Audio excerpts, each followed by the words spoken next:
कि दिल्ली के अंतर्राष्ट्रीय एयरपोर्ट की टर्मिनल 1 बिल्डिंग की छत कोलैप्स हो गई।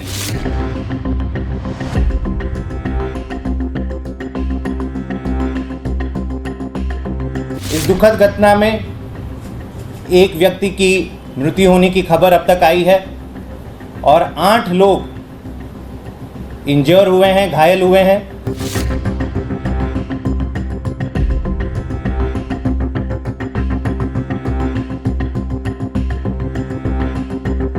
चुनाव में अपना राजनीतिक फायदा उठाने के लिए आप कोई भी इंफ्रास्ट्रक्चर प्रोजेक्ट को इनॉग्रेट कर लोगे, उसकी वाहवाही लूट लोगे।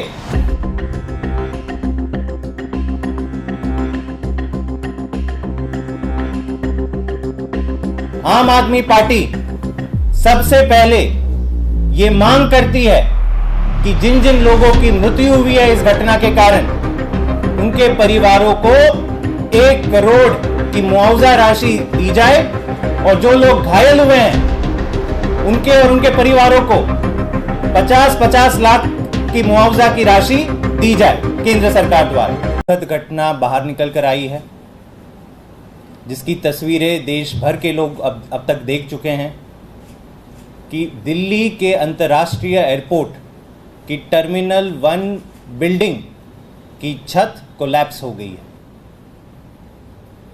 दिल्ली का अंतर्राष्ट्रीय एयरपोर्ट और देश के तमाम एयरपोर्ट्स केंद्र सरकार की agency airports authority of India के अंदर आते हैं और दिल्ली जो देश की राजधानी है, जिसका इंफ्रास्ट्रक्चर देखकर देश नहीं दुनिया के लोग भारत के प्रति अपनी एक अवधारणा बनाते हैं, उसकी छत दिल्ली की पहली बारिश में गिर जाती है। इस दुखद घटना में एक व्यक्ति की मृत्यु होने की खबर अब तक आई है और 8 लोग इंजर हुए हैं, घायल हुए हैं। आम आदमी पार्टी की संपूर्ण संवेदना और सहानुभूति इन सारे परिवारों के साथ है जिन्होंने इस हादसे में या तो जान गंवाई या घायल हुए हैं। दोस्तों, ये केवल कोई हादसा नहीं है, ये हत्या है और ये हत्या इसलिए है क्योंकि ये वही टर्मिनल 1 बिल्डिंग है जिसका उद्घाटन स्वयं प्रधानमंत्री मोदी जी ने मार्च 10 को देश के सामने किया था।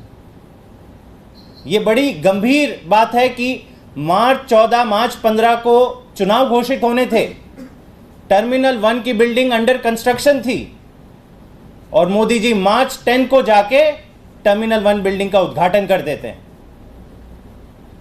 और होता क्या है, कुछ ही महीनों बाद पहली बारिश में पूरी छत टूट जाती है, लोग मरते हैं, लोग घायल हो जाते हैं।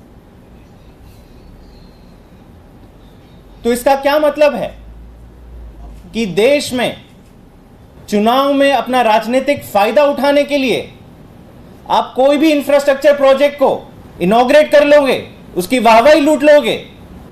जनता मरती है, जनता के ऊपर क्या बीती उसका आपको कोई ये दुख नहीं है।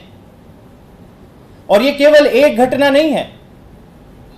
कल जबलपुर का डोमेस्टिक टर्मिनल, बड़ी हैरानी की बात है, 2 दिन के अंदर ऐसी 2 घटनाएं बाहर आती है कि 2 नए कंस्ट्रक्टेड टर्मिनल्स, एयरपोर्ट टर्मिनल्स की छत टूट जाती है।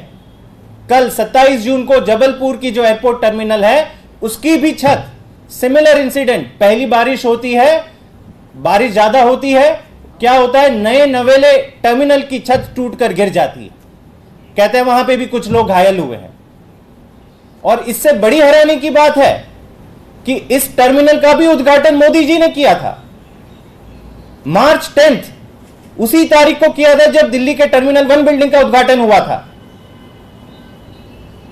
मतलब आनन फानन में चुनाव घोषित होने से पहले भाजपा की केंद्र सरकार ने और मोदी जी ने जो जो प्रोजेक्ट देखा कि अंडर कंस्ट्रक्शन है, वहां पे रिबन लगवा दी, फीता काट दिया और बोला कि चलो आप इस्तेमाल करना शुरू करो, बाद में देखा जाएगा। यह बहुत बड़ी दुखद घटना है।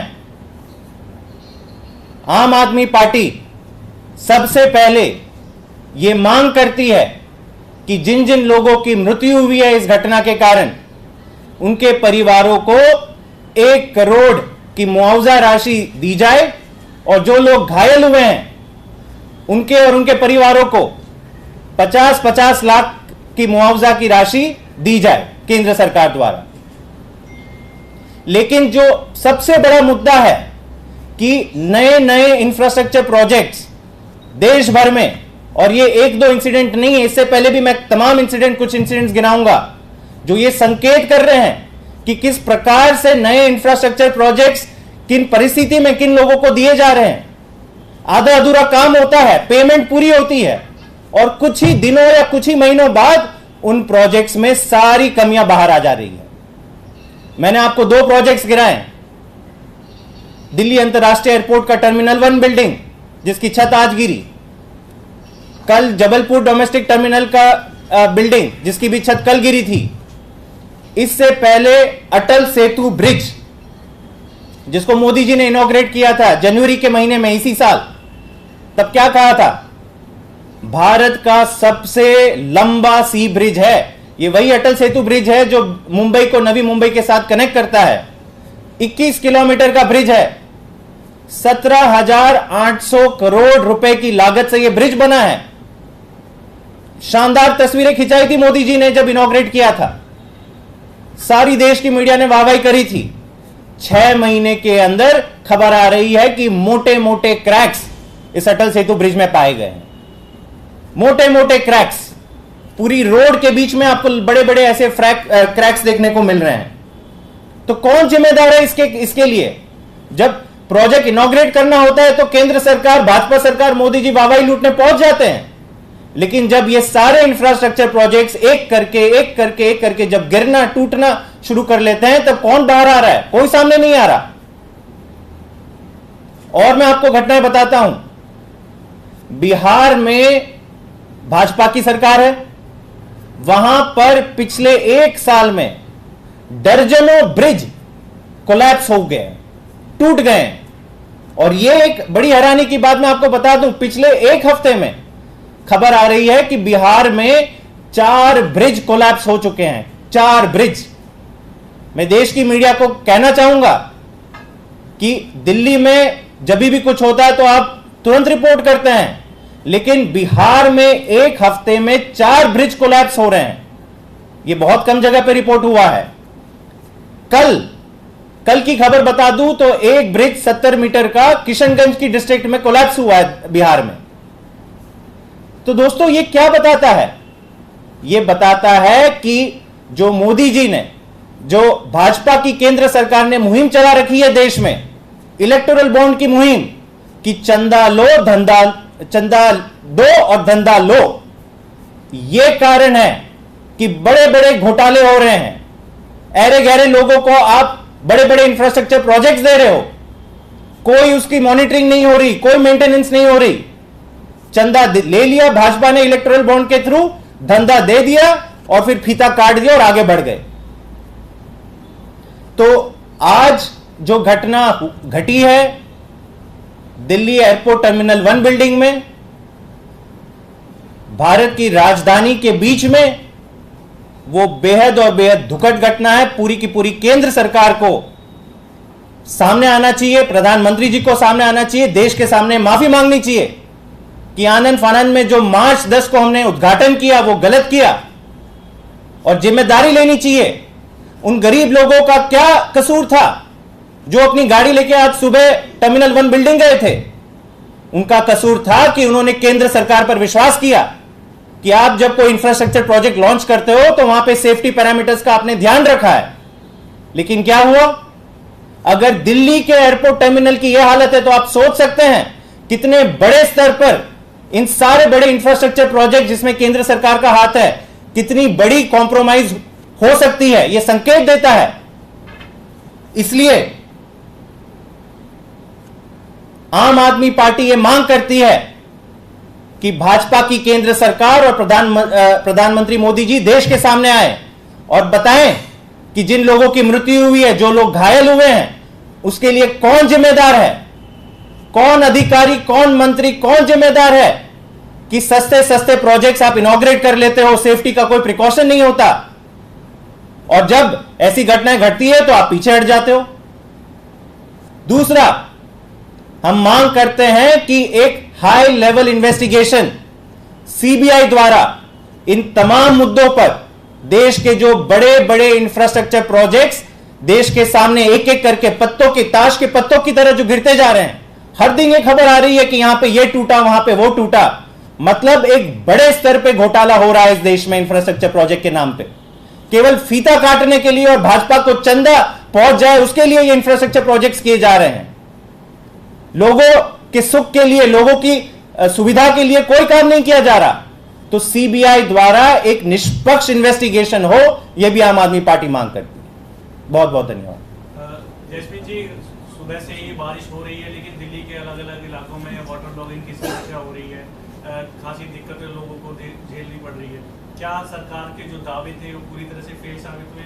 देखिए, दिल्ली में जो कल रात बारिश हुई, पहले हमें समझना होगा कि ये 90 साल में, जून के महीने में 90 साल में जो रिकॉर्ड था कि 24 घंटे में कितनी बारिश होती है, वो रिकॉर्ड तोड़ा है। पिछले 24 घंटे में सफदरजंग का जो स्टेशन है, वेदर स्टेशन, उसमें पाया गया है कि 24 घंटों के अंदर 228 mm की बारिश 24 घंटे के अंदर दिल्ली में हुई है। ये मैं वापस कह दूं, 90 साल का रिकॉर्ड है। उससे पहले 1936 में रिकॉर्ड बना था 235 mm rainfall with in 24 hours in the month of June. कुल दिल्ली में एक साल में लगभग 780 मिलीमीटर की बारिश होती है।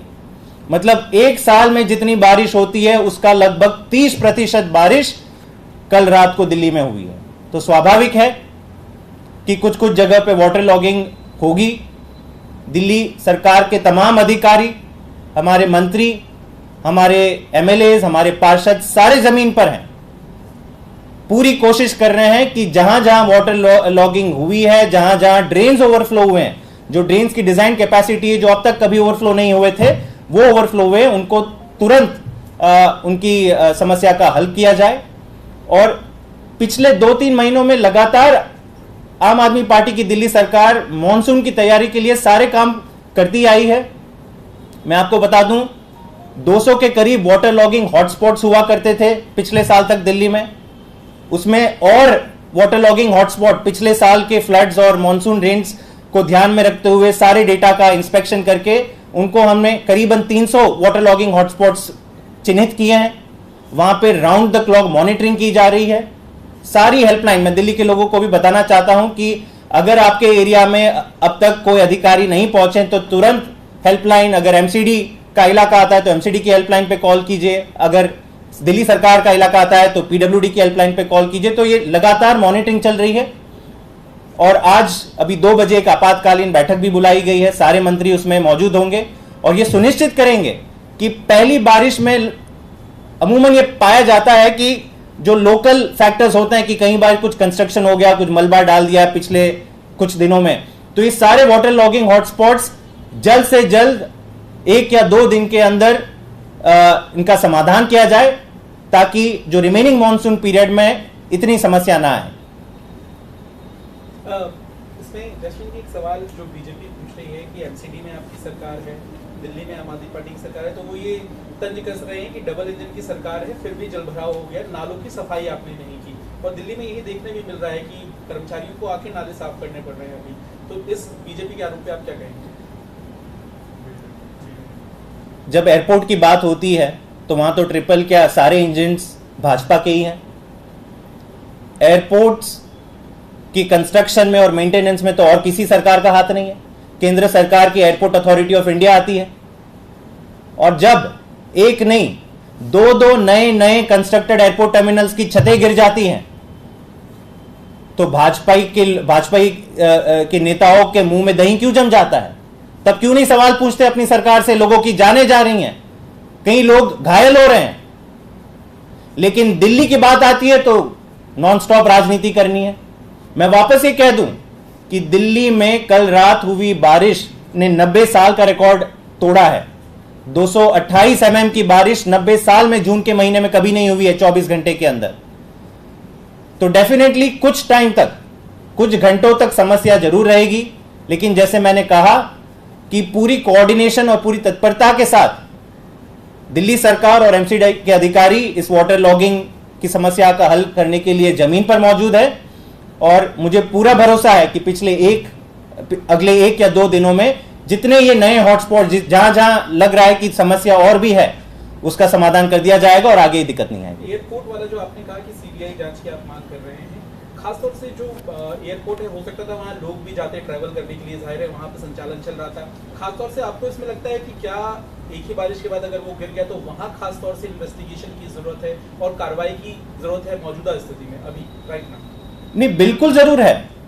मैं ये कह रहा हूं कि आज देश नहीं विदेश के लोग जो दिल्ली के भी एयरपोर्ट यूज करते हैं, आज उनके मन में क्या सवाल आपने पैदा कर दिया। अब तक तो कभी ये सोचा नहीं था कि एयरपोर्ट जाएंगे तो जान पर जोखिम आ जाएगी हमें। तो मतलब ये बहुत गंभीर घटना है। देश नहीं विदेश में भी ऑलरेडी चर्चा शुरू हो गई है कि दिल्ली क्या देश भर के एयरपोर्ट सेफ नहीं है। और अगर दो नए एयरपोर्ट्स में, पुराने एयरपोर्ट्स, ऐसा नहीं है कि 40 साल पुराना कोई एयरपोर्ट है, 50 साल पुराना एयरपोर्ट है, मार्च के महीने में इनॉग्रेशन किया हुआ एयरपोर्ट की अगर छत गिर सकती है तो यह क्यों नहीं माना जाए कि देश का कोई भी एयरपोर्ट सेफ नहीं है। तो लोगों को विश्वास तभी होगा जब इस पे कोई लिपापोती नहीं होगी, जब इस पे एक निष्पक्ष सीबीआई की जांच होगी। किसका कसूर है, कौन जिम्मेदार है इन घटनाओं के लिए, उनका नाम बाहर है और उनके ऊपर सख्त से सख्त कार्रवाई होगी। लेटेस्ट खबरों के लिए सब्सक्राइब करें हमारा YouTube चैनल या फिर लॉग ऑन करें www.delhidarpantv.com। खबरों की कवरेज और विज्ञापनों के लिए संपर्क करें।